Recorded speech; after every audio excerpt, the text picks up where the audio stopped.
Get this word into your vocabulary now. It's called the slow mesh.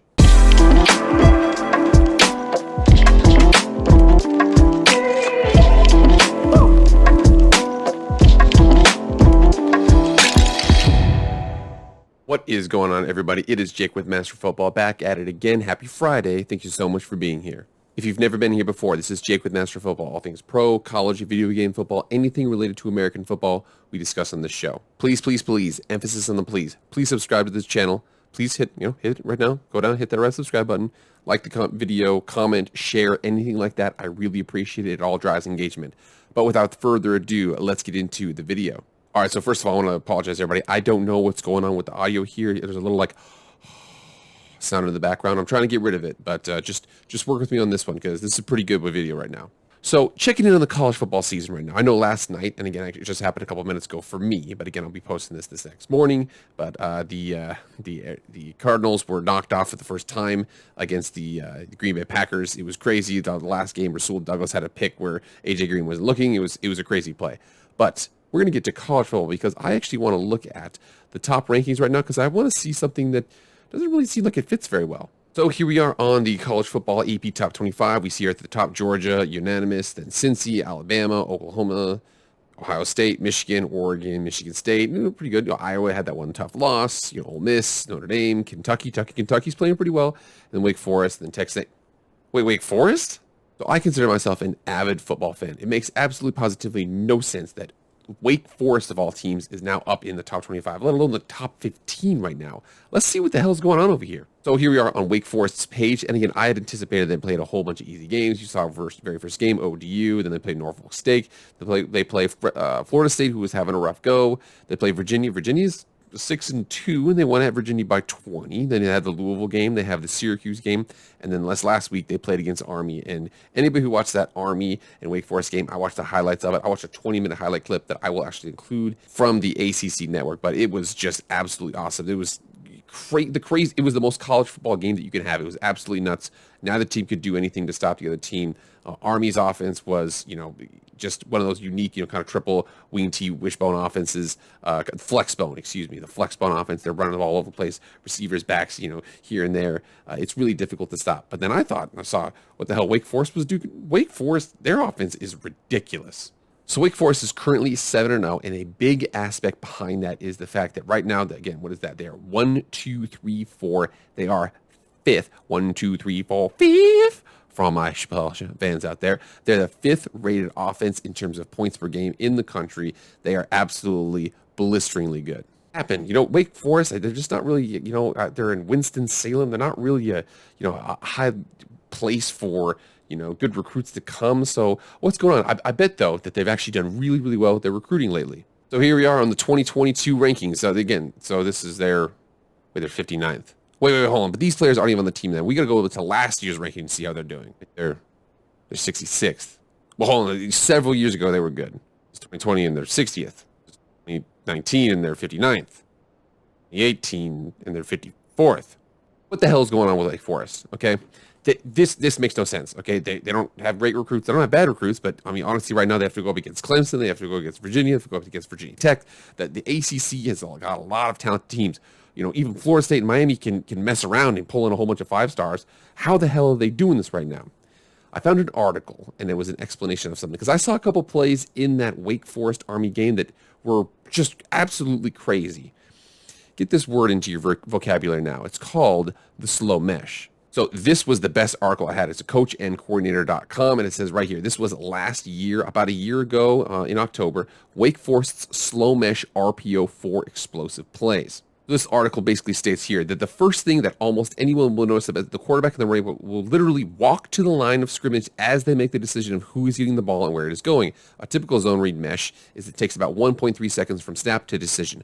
Charting a game full of plays of the Deacons shows an average of 2.06 steps from snap to decision, with the mesh taking as long as 2.5 seconds on some plays. For reference, 2.5 seconds in the dropback game allows a quarterback to get through 3 receivers in his progression, allowing for 1 to 2 hit step before throwing the ball and making intermediate routes like digs and comebacks a possibility.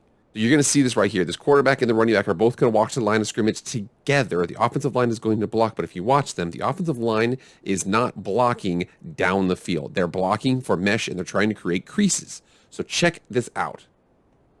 They both walk together. Oh, okay, and then he gave it on that one. Okay, he gave it on that one. But again, what the point behind it is you both walk, and it's your turn. You both walk, and then I'll get up and pass. And you'll see some weird things.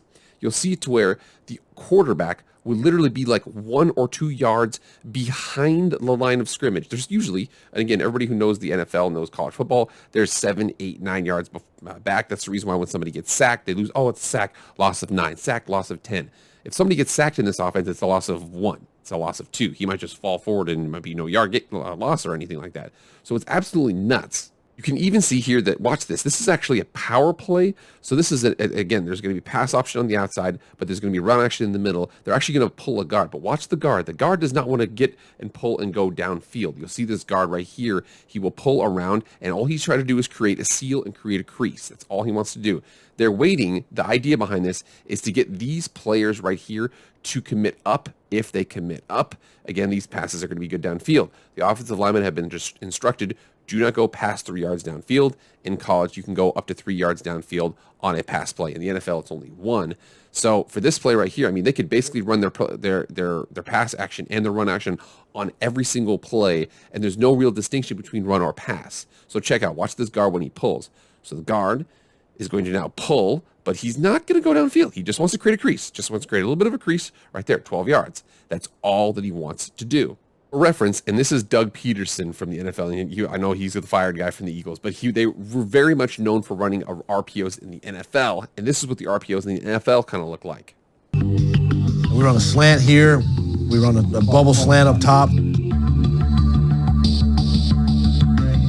On this particular play, we're going to try to run an inside zone play. Is it a 7-man box, or is it still a 6-man box? If it stays a 6-man box, then it becomes a give. Quarterback will give it all down. Now let's say this safety's all the way down in the box. Now we have the numbers we want to take advantage of the throw. So that's the concept behind the RPO. The RPO is run with the pass option. So again, remember that. Keep that in mind. Run, pass option.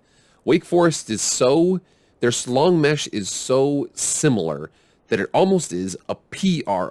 Well, it's actually technically kind of both, but sometimes it looks like a PRO. I actually want to show you that right now. So this right here, this is what's going to happen. You watch the receivers up top. They're going to run that little slant and bubble action. Receiver down here is going to run a route 2. But if you see this right here, they're both going to walk up to the line of scrimmage. The quarterback is still reading whether or not he should throw it or not, but he almost hands it off and like pushes the offensive lineman downfield. Okay, now your turn to go. It's really weird. Like I said, it's an R. It's not like RPOs are runs with pass options in case you can outflank the defense.